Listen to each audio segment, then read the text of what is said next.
Chakshurumilitam tasmai Shri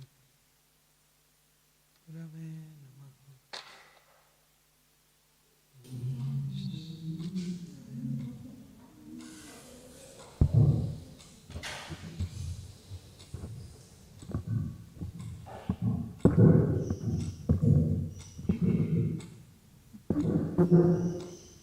You play instruments? Not for many years. No? What do you used to play? Piano. Already? So maybe you can try. One day, right? Okay.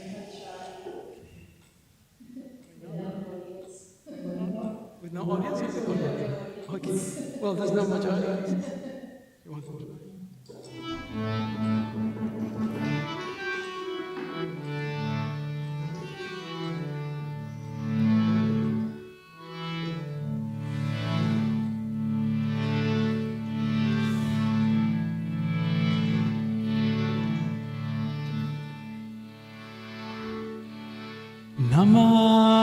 Namaho Vishnupadaya Krishna Prasthaya Bhutale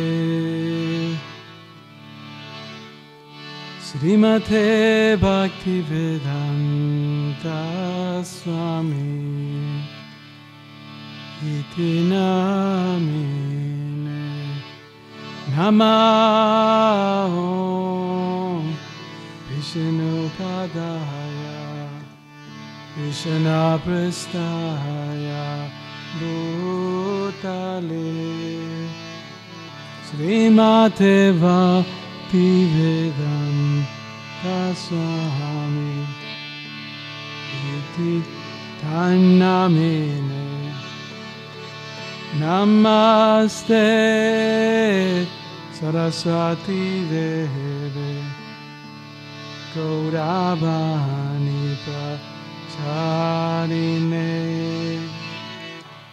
Nirvisesha Sunyabhari Asatya Vishatarine Namaste Saraswati Devi Gauravani Pracharine Nirvisesha Sunyabhari Paschatya Vishatarine Jaya Sri Krishna Chaitanya Prabhu Nityananda Sri Advaita Gadadhara Sri Vasadi Gaura Bhakta-vrinda Jaya Sri Krishna Chaitanya Prabhu Nityananda Sri Advaita Gadadhara Sri Vasadi Gaura Bhakta-vrinda Hare Krishna Hare Krishna Krishna Krishna Hare Hare Hare Rama Hare Rama Rama Rama Hare Hare Hare Krishna Hare Krishna Krishna Krishna Hare Rama Hare Rama Rama Rama Hare Hare Hare Krishna, Hare Krishna, Krishna Krishna, Hare Hare, Hare Rama, Hare Rama, Rama Rama, Hare Hare, Hare Krishna.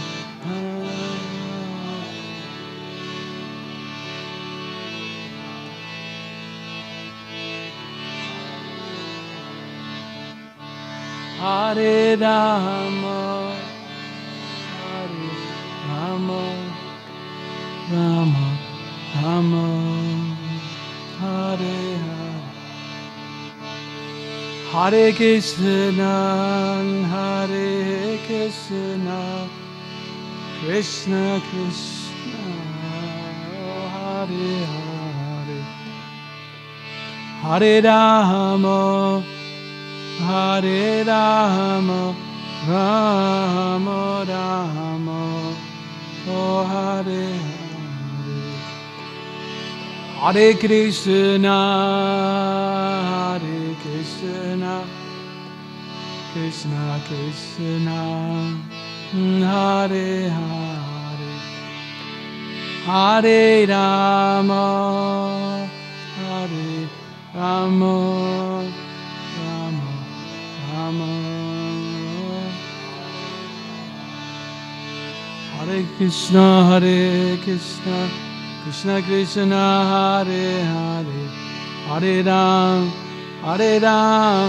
Rama Rama, Hare Hare, Hare Krishna, Krishna Krishna, Hare Hare, Hare Ram,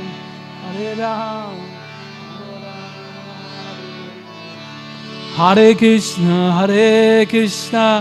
Krishna Krishna, Hare Hare, Hare Ram, Rama Rama, Hare Hare, Hare Krishna,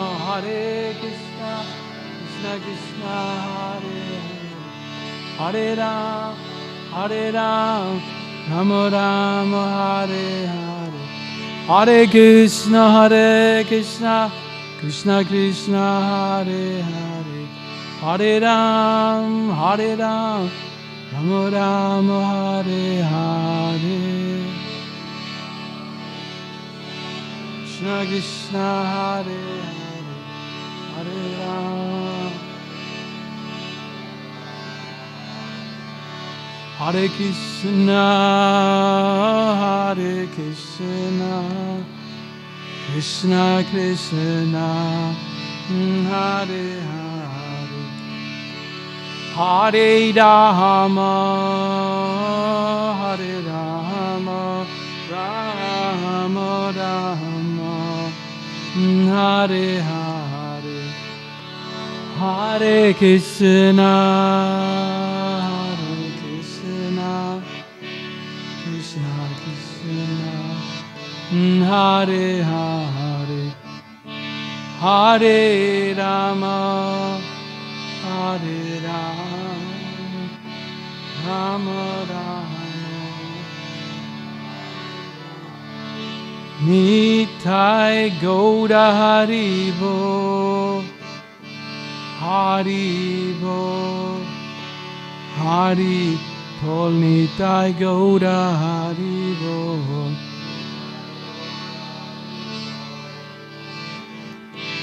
Haribo, Haribo, Nitai Gauda Hari.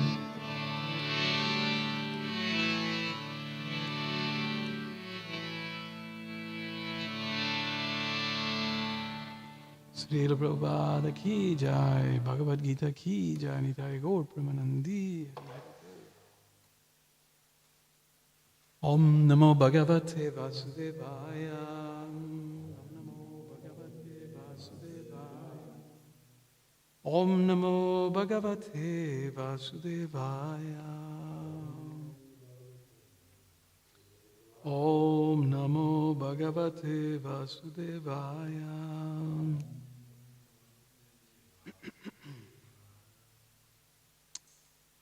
Hare Krishna, everyone. Thank you for being here. When Srila Prabhupada was going to preach to America, or prior to that, his spiritual master, Srila Bhaktisiddhanta Saraswati, the first one on the left, told him that if no one came, he should preach to the walls, he said. So, in the first days when Prabhupada arrived to America, it was hard, because he was alone, he was cold, he saw snow for the first time. He wasn't used to these things, and he had no means to maintain himself, apart from the help that Krishna was providing. So he was struggling alone and thinking, if things get too hard, then I just go back. I'm an elderly person, so why should I risk my life? So in this way, Prabhupada continued to stay on. And then, surely enough, one day he decided to preach to the walls. And he had a little tape recorder. He pressed record, and what was recorded at that time, it's the introduction. So Srila Prabhupada fulfilled the order of his spiritual master in preaching to the walls. And that preaching became the introduction to this book. Now, that introduction in itself, it's a whole book on its own, because everything is there. Depending on the version that you have, the introduction goes for how many pages? 30-something pages, right? So, how many? 30 pages in this one. Yeah. So, Srila Prabhupada, in this introduction, he puts everything there. Because let's try to bring ourselves back to like a time travel. Prabhupada was on his own, didn't have followers, didn't have money. He already had 2 heart attacks. Later on, he will have a stroke. Half his body was paralyzed. So, it was difficult. And he says later, in years later, that sometimes he thought he was going to die. And actually, before he went to America, from what I have read, I think he took like a bag of cereal. If anything, I'll just buy some milk and put some cereal, something like that. That's what I heard. He used to like Horlicks when he was small. So he thought, I'll just eat something and I'll maintain my life like that, like a yogi. So Prabhupada struggled quite a lot, and he was thinking, I may die any moment. I almost died on the way here, on the Jaladuta. So what he wrote, what he spoke, that became the introduction of the Gita, you can see so much power there. Why? Because it might have been the last, or some of the last things that he would say. Before he came, in the year 1962, he started writing the commentary to the first canto, Srimad Bhagavatam. And the first canto has 19 chapters, and he produced, because he didn't have much money, so he couldn't afford to do the whole thing at once. So he produced the first volume, and then he printed 1962. And then in 1963 he did the second volume. In 1964 he did the third volume. And in 1965 he traveled to America on the ship, Jaladuta. And he said that in that book, the first canto, the Srimad Bhagavatam has 12 cantos, he put everything. The same point. because he didn't know if he will survive. Prabhupada translated up to the 10th canto, and then his disciples completed the next 2 chapters, 1.5 cantos were left. So Prabhupada was in a marathon because time was running. So we can see in his life that he did things almost on an emergency mode. Some of the young boys and girls that came to help him didn't know anything. Some of them came to learn painting.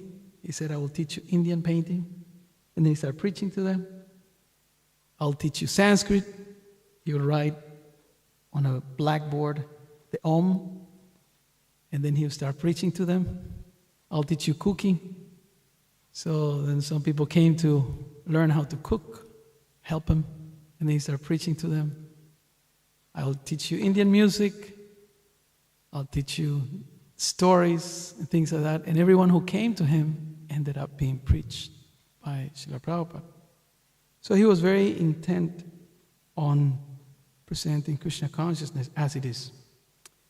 So before the introduction and before the preface and the dedication, first of all the title, Bhagavad-Gita as it is. And he explains why as it is, because the Bhagavad-Gita is just Bhagavad-Gita. But then he wrote as it is. And he wrote as it is because Bhagavad-Gita means the song of Krishna, the song of God. Bhagavat means belonging to Bhagavan. And Bhagavan is the definition in Sanskrit of God, the one who has all the opulences, fully, complete. So Bhagavad-Gita means the song of the Supreme. So the song of the Supreme, or the doctrine of the Supreme, the presentation of Bhagavan, it's the Bhagavad-Gita. And in this book, Krishna wants to present himself as he is. He wants to explain Arjuna who really Arjuna is. It is explained also that Arjuna is representing everyone. So when he's talking to Arjuna, he's talking to humanity. And we can see in the purports how Prabhupada talks, not in the context of only Krishna to Arjuna, but Krishna to the whole entire human race. So this is Bhagavad-Gita. Prabhupada wrote the Bhagavad-Gita when he was in India. And then mysteriously, the Bhagavad-Gita was lost. He had a manuscript, whether it was stolen or misplaced, but it was lost. So then what happened? He had to write it again. So imagine, you finish the whole thing, right? We're writing your essays, and then imagine your essays get lost, and you have to start again. But he did it. He wrote the Bhagavad-Gita, he commented the Bhagavad-Gita all over again. So the book in itself has its own history in terms of how Prabhupada produced it. And interestingly for us to know that the preface of the book, the very beginning, even before the introduction, guess where it was completed? Just a few kilometers from here. 12th of May, 1971, Sydney, Australia. Okay, so us who happen to be in Australia, just somewhere, few, 100,000 kilometers, or I don't know exactly, I'm terrible at geography. But the preface of the Bhagavad-Gita, Srila Prabhupada wrote it in Sydney, Australia, 1971. So how many years is that? 53 years ago, half a century. Okay, so Prabhupada was somewhere in Sydney, and he wrote a preface. So in the preface, sometimes when we read books, nowadays there are these people that say they read one book per day. Have you seen those on YouTube and right? Oh, how to read one book per day. How do they do it? They say that they read a book per day or so, or a book per week or something. I mean, I guess it just skip reading and things like that. But generally when we read a book, depends on our time, depends on our capacity, depends on our circumstances. Sometimes we have time and then we can read. And sometimes we don't have time. So when we don't have time, then we read just a summary, right? So if anything, of every Prabhupada's book, and I have heard this from senior disciples of Srila Prabhupada, because we may say, okay, I don't have time to read the whole thing. Read the prefaces. Very interesting. Sometimes the concluding words also, quite interesting. It just takes you a few minutes.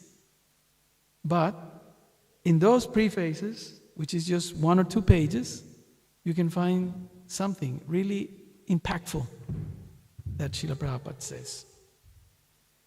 And since we are meant to start reading the Gita and discussing some of the things that Srila Prabhupada presents here, I just wanted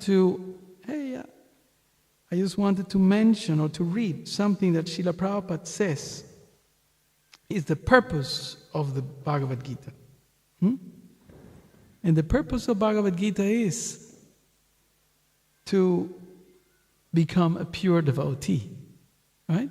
Should we read that? It says, "We hope, therefore, that people will derive the greatest benefit by studying Bhagavad-Gita as it is, as we have presented it here. And if even one man becomes a pure devotee of the Lord, we shall consider our attempt a success." Okay, so that was Srila Prabhupada's intention. He was a pure devotee of the Lord, and he wanted others to become pure devotees. So why is that? If you're healthy and you see people that are unhealthy, right? Out of compassion, out of, magnanimity, it's called. Your heart, it's big, so you want to help. Then you just want to share. Oh, I took this, I avoided that, I did this, I went here, I spoke to this person, took this treatment. So this is what Prabhupada wanted. According to the Shastras, according to the scriptures, when one becomes a pure devotee, then you don't want anything. Even if you go through the greatest calamities, you are in ecstasy. Can you even conceive that? I just went to the dentist today. And had they put injections and things, so I don't feel much, but it's uncomfortable. Just a tiny thing. So the scriptures and the example of the great masters, they show that despite all the discomfort they went, they still express their ecstasy in their writings, in their songs, in their behavior, in their services. So we have the preface, but before the preface, we have the dedication. Every book that Srila Prabhupada wrote, practically, he dedicated this book to someone. And I always say this, that you see, sometimes there are these boxes of sweets, yeah? You buy a box of sweets. And then in the box, you open it, and there's many sweets there. Then you choose, sometimes they have varieties and, all that, and you have to read carefully the ingredients. And they have different shapes, I have seen, right? I don't like chocolate, not because I'm advanced, but because that's something my liver just doesn't like it, so. But sometimes you have this box of chocolates, and when Christmas comes or Or what's the other one? Easter comes, chocolates everywhere, and Valentine is there, and things like that. And there's boxes of sweets and chocolates and things. So, one way that we can see, because in fact, the scriptures explain that these descriptions are very sweet, like a box of sweets, chocolates. And they have a name like that, and then you have your preferred ones, and then you go and buy them, and your mouth, it's melting even before you, just the thought of it. So Srila Prabhupada writes these books, and he dedicates this book to those who he loved, he appreciated and admired. So we have this Bhagavad-Gita, for example, and he dedicated this book to Srila Baladev Vidyabhushan. Baladev Vidyabhushan was a disciple of Vishwanath Chakravarti Thakur. And he established why he dedicated this book. Sometimes we don't talk much about the story or the history of Srila Baladev Vidyabhushan, but in summary, Baladev Vidyabhushan, in his time, the Vaishnava line wasn't respected. Because, particularly in the Vedic context, in India, the main authority, the main scriptural authority comes from the Vedas. So if you're a Vedantist, so you know the Vedas, then you're respected. If you don't know the Vedas, you don't quote the Vedas, then no one respects you. You're just a speculator. So, the Vaishnava line didn't have, at that time, a commentary on Vedanta philosophy. And therefore, all the commentaries, or the Vasyas, it's called, Vasya, were done by Mayavadis.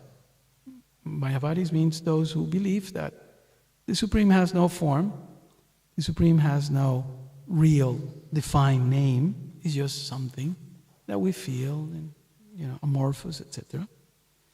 So Srila Baladev Vidyabhushan took on that responsibility, and then he wrote what's called Govinda-Vasya. And in the Govinda-Vasya, he established Vaishnava Siddhanta. What's called Siddhanta means conclusion. Vaishnava Siddhanta means those who are worshippers, lovers of Vishnu, Krishna. And then he established that. And by establishing that, then the Vaishnavas got recognition, not for the sake of name or anything like that. That's exactly the reason why there wasn't a Vasya, there wasn't a commentary, because the devotees were like, we don't care about this. But for the sake of preaching and establishing the principles of devotional service, we needed to be recognized. It's like, that's why ISKCON was registered, etc. Because otherwise, we can be deemed as being illegal or something like that, So for that reason, Srila Prabhupada dedicates this book to Baladev Vidyabhushan, right? And there are other books, teachings of Lord Chaitanya, he dedicates to Bhaktivinoda Thakur, Chaitanya Charitamrita, he dedicates to the devotees and friends. The Srimad Bhagavatam, he dedicates to whom? Who remembers? Srimad Bhagavatam, he dedicates to his Guru Maharaj. He lives forever, he wrote in the dedication. And the follower, he lives forever in his divine instructions. And his follower lives with him. Okay? That just how Prabhupada was called Kavi sometimes. Kavi means poet. Very poetic. And Bhaktisiddhanta Saraswati used to like the way that Prabhupada wrote. So he wrote that introduction. When he dedicated the Bhagavatam to him. And one particular dedication that I like is the essence of the Srimad Bhagavatam is the 10th canto, right? That's the topmost, that's the peak. Like the Bhagavad-Gita, the 9th chapter is the peak. But in the Bhagavatam, the 10th canto is the peak, where the gopis are described. and that's also another interesting story, because you see, Prabhupada was preaching, was establishing ISKCON, was going to so many countries and continents, Africa, South America, etc. Building temples in India, purchasing properties in the West. So he was very busy. But every day he will wake up around 2 in the morning.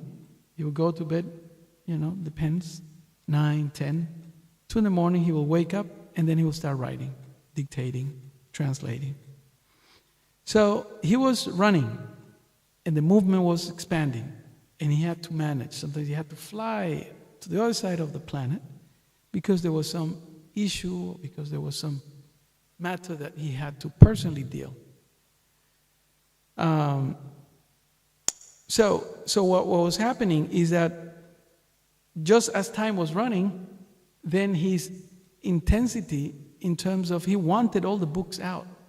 And sometimes his health wasn't as good as he wanted. So in one of those moments of concern, he decided to, because he was, I think, at that time, I don't know exactly, but I think it was in the 5th or 6th canto of Bhagavatam. 5th or 7th canto, I don't know, somewhere there. And then he decided to write the Krishna book. But the Krishna book is 10th canto. So he summarized the 10th canto, and he produced the Krishna book. So before, you see the sequence, right? So he didn't reach 10th canto just yet, but he wrote. So he said, Prabhupada, what? I mean, his assistants. And he said, why did you do that? He said, because I'm concerned that I go and I leave you without the 10th canto, which is the topmost fruit, nectar. So he wrote the Krishna book. It's quite interesting because he was pushing for the book to be produced. He wanted the book very big. Maybe you have seen some of that version, gray and beautiful photo of Krishna in 3 volumes. And he wanted it big. He chose everything. So Prabhupada was about to start a Ratha Yatra. I forgot exactly where. I think somewhere in America. And the printers, sometimes they do this advanced printing, and they give you a box or 10 books, just like a special printing run, and then they send it to the author or to the people who have commissioned the work. And Prabhupada was about to start the Ratha Yatra or the procession somewhere, and the book arrived, the box arrived. So one of the devotees, Brahmananda Prabhu, he came with the box, and while Prabhupada was walking, they told him, Prabhupada, the Krishna book has arrived. Prabhupada was so happy, so happy. No one advertised anything, no one said anything, but Prabhupada was so blissful that automatically, the description says, people start coming, surrounding Prabhupada, and extending their hands. And then the devotees start selling the book. I forgot how much was it, $10, $20 or something like that. So the books were just flying. And Prabhupada was looking at the pictures and checking if it was done. And then at some point, all these hands and people like desperate to have the Krishna book. Prabhupada was so blissful. He just gave his own copy. It wasn't his copy, he just had it in his hand and he just gave. And then they realized they sold everything. But he was so happy. So that was Prabhupada's mood, that he wanted to give and give, So that book he dedicated to someone very, very special. It's very moving to see that Prabhupada was a yogi of topmost quality, but he was very soft-hearted. And he was, shall we say, almost normal, right? And as a normal person, he had a lot of love for his father. In the Krishna book, he dedicates to his father. To my father, Gaur Mohan De, a pure devotee of the Lord. Beautiful. So, I wanted to mention this because when we open these books, it's not like, okay, 700 verses, 18 chapters, okay, here we go, let's read it, let's Let's get things clear, organized, understood. Okay, that's it. No, these books are not different than windows to the spiritual world. That's what Prabhupada explained, right? And all these pictures that you see, our Ram Prasad Prabhu, he produced some of these pictures that we find here. Prabhupada would sometimes look and just get immersed in looking at the pictures. Another time, in another occasion, I think it was in New York, in some big festival, they were doing some drama about Hiranyakashipu and Nishingadev appearance, yeah? The killing of Hiranyakashipu. And Prabhupada said, this is the only thing better than my books. He enjoyed it so much, especially Mr. Hiranyakashipu. Like that, very jolly.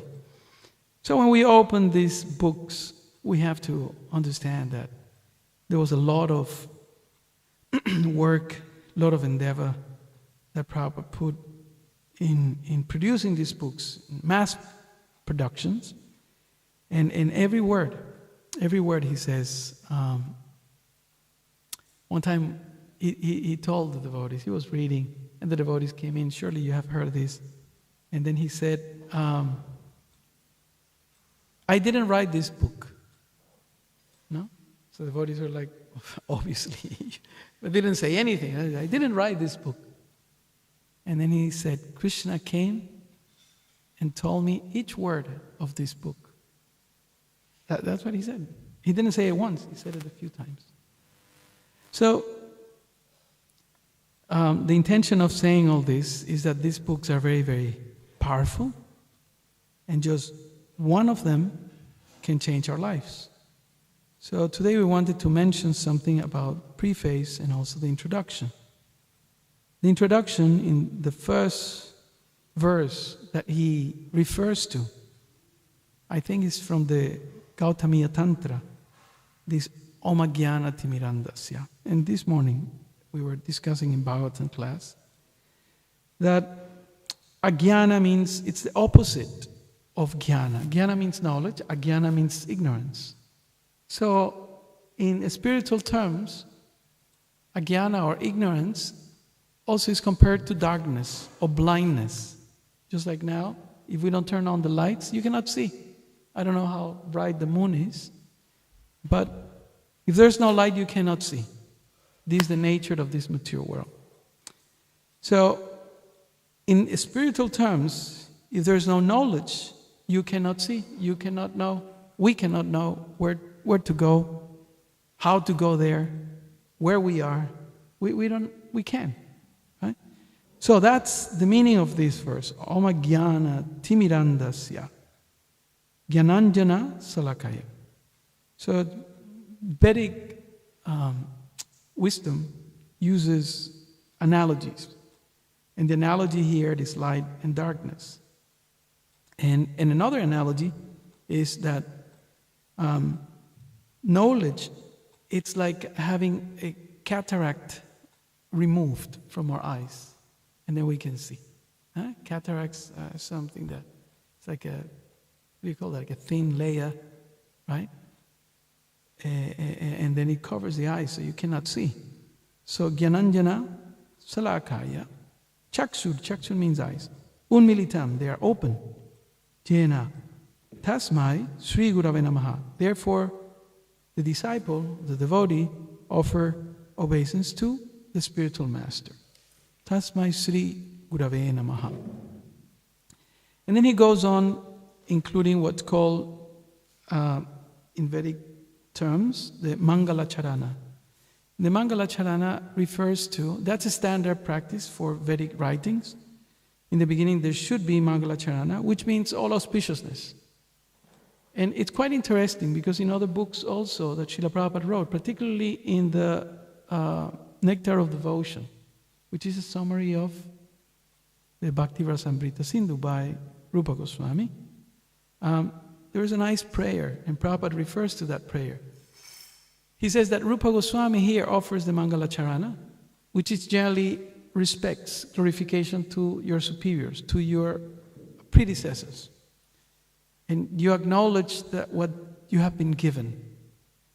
They have opened my eyes, they have engaged me in this service, etc. So you are glorifying them. And then you glorify the Supreme Lord, which is the source of all the mercy. And it's quite interesting how Prabhupada says that Rupa Goswami brings the Mangala Charana. So the nectar of devotion, right? The nectar of devotion can be safe. Can be, it's like sometimes you see these people in hospitals, they transport some important medicine. I remember from my Guru Maharaj, there was some important medicine they were sending from America in 2015, something. He had a medical emergency. And we all waiting, right? And the box or the package was insured because it was a new medicine for his liver.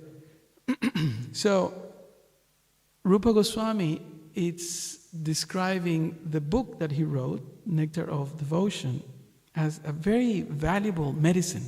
And in fact, Bhaktivinoda Thakur also, in some of his songs, he calls this process Aushadhi Maya. Aushadhi means medicine. That's what it means. Aushadhi Maya. So it's a medicine for illusion. Like sometimes you may have a fever, you may have a stomach ache or headache, and then you go and take a Panadol or this, that, the other. So in the same way, these books, on one hand, can be compared to a box of sweets, which are dedicated to your loved ones, from, to, and also can be compared to medicine, because they cure us from the ignorance or disease of ignorance, So, the introduction starts with the Mangala Charana, and Srila Prabhupada then goes on to starts describing what's going to be the content of the whole Gita. And then he mentions the 5 subjects. We know those 5 subjects, right? Ishvara, Jiva. Ishvara means the Supreme Lord, the controller. Jiva, the living entity. What else? Kala means time. Right, we have become, this is like a town Sanskrit. Everyone talks in Sanskrit now here in New Govardhana. Very nice, very auspicious. So we have Ishvara, Jiva, say Kala, time. Then we have, what else? Karma, action. And then we have Prakriti. Prakriti means nature. So these are the 5 topics. So I will come back and I'll start to read some of the things that Prabhupada says. But a trick for learning things is sometimes, I often use this trick, is sometimes go to the end of it, how the book begins, and then you go to the end and see how the book ends. It's like a movie. Oh, how it ends. I can't wait. I just want to spoil the thing. Right? And the ending of this introduction is very, very, very interesting, to say the least, and very powerful, also very deep. Srila Prabhupada, at the end of the introduction, 30 pages, that's a lot of information there.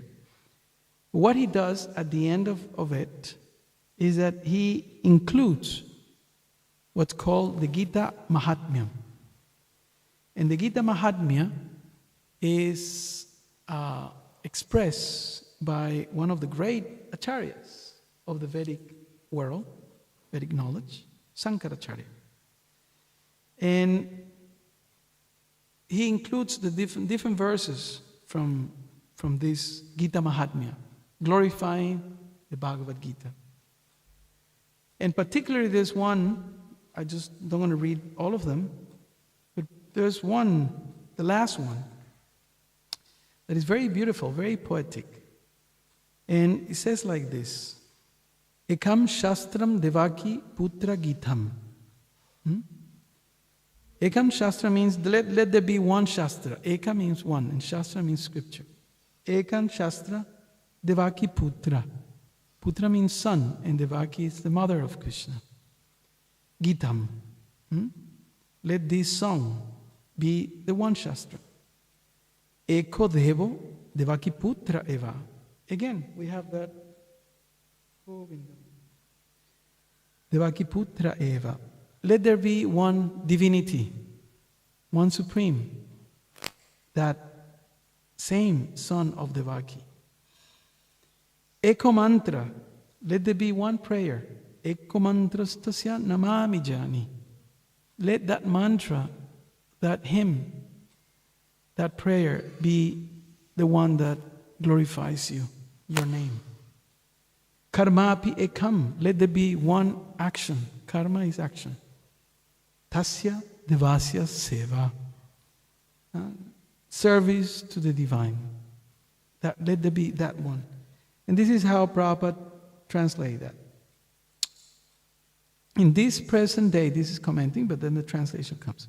In this present day, people are very much eager to have one scripture, one God, one religion, and one occupation. Therefore, Eko Shastram Devakiputra Gitam. Let there be one common scripture for the whole world, Bhagavad-Gita. Eko Devo Devakiputra Eva. Let there be one God for the whole world, Sri Krishna. Eko Mantrastasya Namani Jani. And one mantra or hymn, one prayer, the chanting of his name. Hare Krishna, Krishna Krishna, Hare Hare. Hare Rama, Rama Rama, Hare Hare. Karmapyakam tasya devasya seva. And let there be one work only, the service of the Supreme Personality of Godhead. And after that, he includes the parampara. The parampara means the chain of disciplic succession that goes from master to disciple. This must be a previous student of the Gita who didn't complete his or her Bhakti Shastri, and it's eagerly wanting to catch up. Anyway, took shelter in the harmonium. So this is how Prabhupada structures the introduction of the Gita. And we will read a little bit of what he says. After the Mangala Charana, Prabhupada says, Bhagavad-Gita is also known as Gita Upanishad. And there is a reason why that name is given to the Gita. It is the essence of Vedic knowledge and one of the most important Upanishads in Vedic literature. Of course, there are many commentaries in English of the Bhagavad-Gita, and one may question the necessity for another one. How many translations of the Bhagavad-Gita were there, Prabhupada says? In the preface? Who remembers? 600, he says. 600. Huh? How did he know? I don't know. But he says 600. No Google at that time. So, Prabhupada is commenting on this. So one may question, why another one? That's how he starts. He's questioning his own production of this book. This present edition can be explained in the following way. Recently, an American lady asked me to recommend an English translation of Bhagavad-Gita. Remember, there was no Bhagavad-Gita at that time because his Bhagavad-Gita was stolen. So he hadn't produced that. Okay? This is very early days. But as far as I have seen, not only in America, but also in India, none of them, meaning the translations, can be strictly said to be authoritative because in almost every one of them, the commentator has expressed his own opinions without touching the spirit of the Bhagavad Gita as it is. The spirit of Bhagavad Gita is mentioned in Bhagavad Gita itself. It is just like this. If we want to take a particular medicine, then we have to follow the directions written on the label. We cannot take the medicine according to our own whim or the directions of a friend. It must be taken according to the direction on the label or the directions given by a physician. Similarly, Bhagavad Gita should be taken or accepted as it is, directed by the speaker himself. The speaker of Bhagavad Gita is Lord Sri Krishna. He is mentioned on every page of Bhagavad Gita as the Supreme Personality of Godhead, Bhagavan. Of course, the word Bhagavan sometimes refers to any powerful person or any powerful demigod. And certainly here, Bhagavan designates Lord Sri Krishna as a great personality. But at the same time, we should know that Lord Sri Krishna is the Supreme Personality of Godhead, as is confirmed by all great acharyas, spiritual master. Sankaracharya, he writes first. Sankaracharya is the head of the Mayavadis. In fact, Sankaracharya for us, so we know, is who? You should know. Yeah. It's Lord Shiva himself that came, right, to confuse people, right, with Vedanta. And you know why he came? People may say, why did he come? Why when Lord Shiva is, topmost devotee, why did he come? Yeah? Have you heard? Please share. Because there was another, Buddha came and people are confused. Yeah. Correct. Yeah. Yeah. Yeah. Brought them to the Vedas. Yeah, like that. But there is one interesting thing. You see, I'm amazed in this temple. Is perhaps the temple that reminds me most Mayapur. To be quite frank, I have to be honest. Sometimes I'm here and I'm thinking, gee, I'm in Mayapur.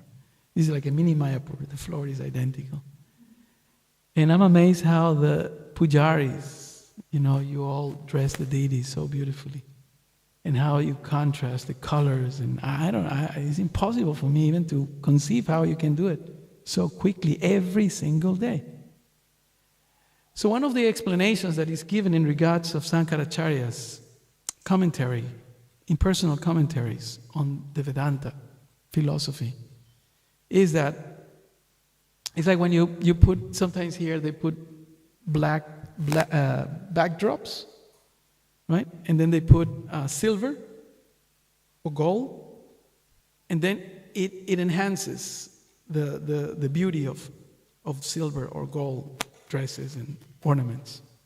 So in the same way, Lord Shiva appears in the form of Sankaracharya to give this opaque understanding of the Vedas. So when Chaitanya Mahaprabhu comes and presents the pure instructions of bhakti, of love, it shines.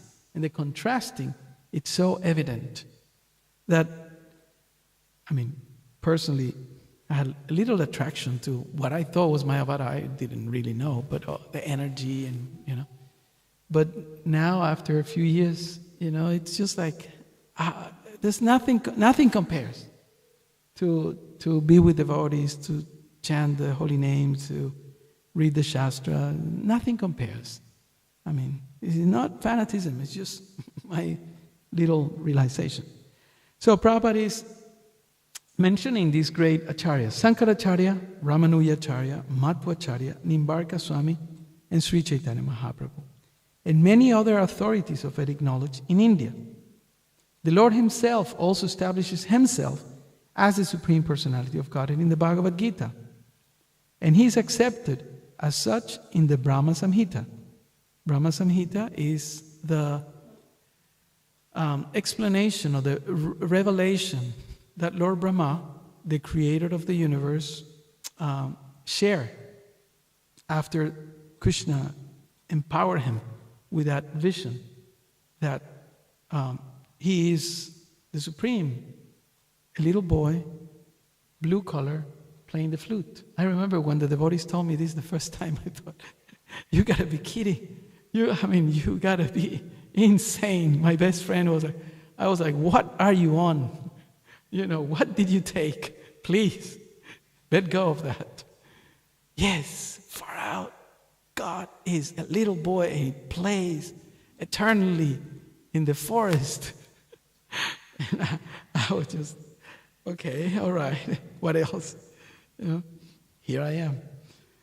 So, Brahma Samhita and all the Puranas. Puranas means ancient Vedic scriptures, especially the Srimad Bhagavatam, known as the Bhagavad Purana. And then he includes, out of 18,000 verses in the Bhagavatam, there's one line. Yeah? As I said, like this harmonium can expand and then we can contract the whole thing, or like an accordion. So 18,000 verses can be summarized in one line. And what is that line?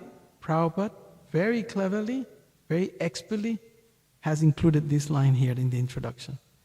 Krishna stu Bhagavan Swayam, which means Krishna is the supreme, the authentic, the primordial Swayam Bhagavan.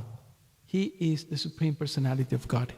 He's not an expansion, he's not no, he is the Supreme Person. Krishna stu Bhagavan Swayam. And now I forgot exactly where is it. It's in the first canto, third chapter.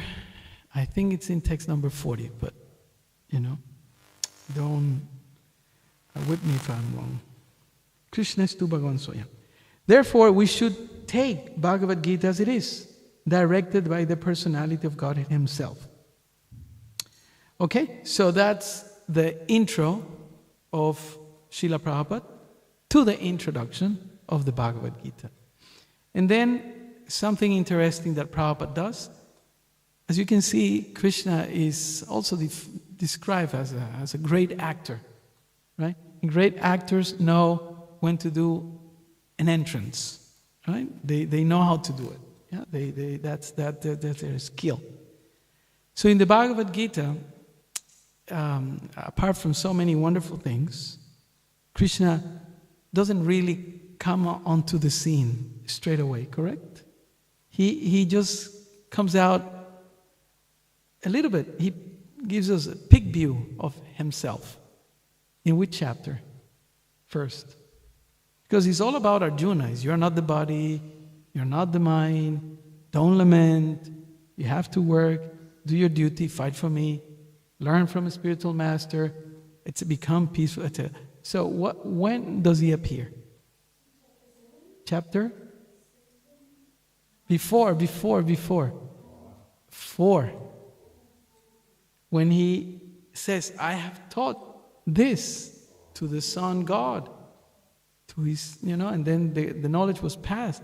He just came out a little bit, and then he shows in a few verses that he's actually supreme. We're not equal. We may be sitting here in the same chariot, but we're not equal. You forgot everything in previous life, but I didn't.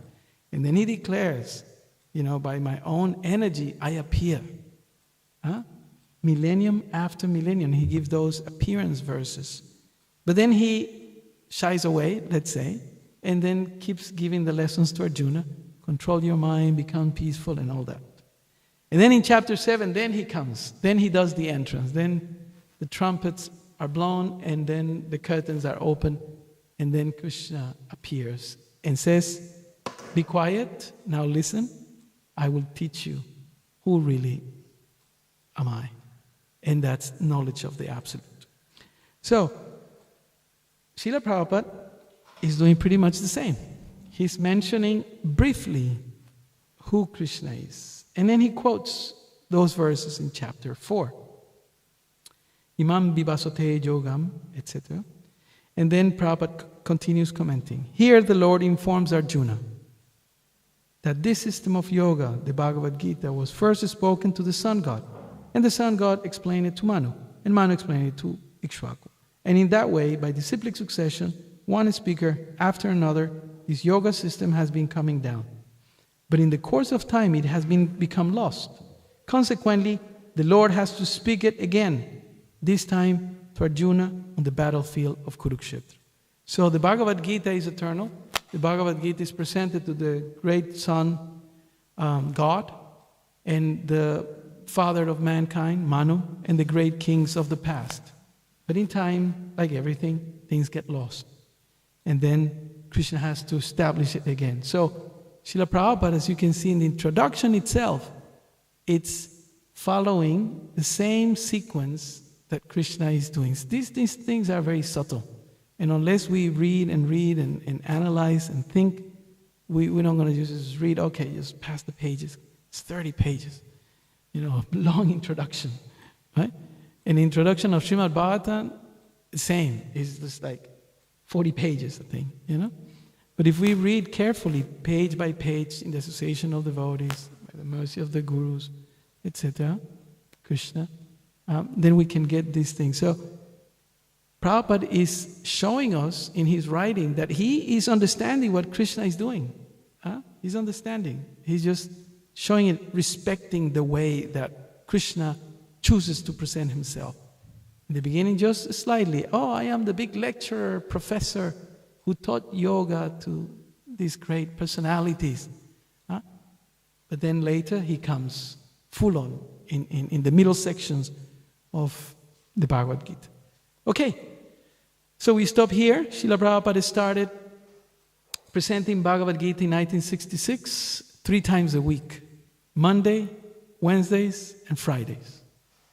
So when there was some discussion about starting doing Gita, I suggested, somebody said, let's do it every day. And I said, no, hold on. Okay, let's do it one day. I said, no, why don't we aim at 3 days? Because that's how Prabhupada used to do it. So we're trying to reestablish Bhagavad-Gita discussions, presentations. So Monday, I think it's Monday, Thursday, and maybe Saturday. So we have to work out a roster. So in this way, this is something that pleases Prabhupada. And yes, in the beginning, not many people, but the vision is that at some point there won't be enough room and we have to expand, like that. Prabhupada said, he was sitting, you may have heard this pastime. He was sitting somewhere in some park on his own, just before things have really started. And then, I think it was a bus driver, happened to sit next to him and ask him, sir, so where are you from? And all that, And then he said, I'm coming from India. I'm a monk, saint from India. And what is your mission here? I came because I have many temples and many devotees and many books. Oh, really? And where are they? And then he said, time is just a matter of time. He said, right? So Prabhupada was envisioning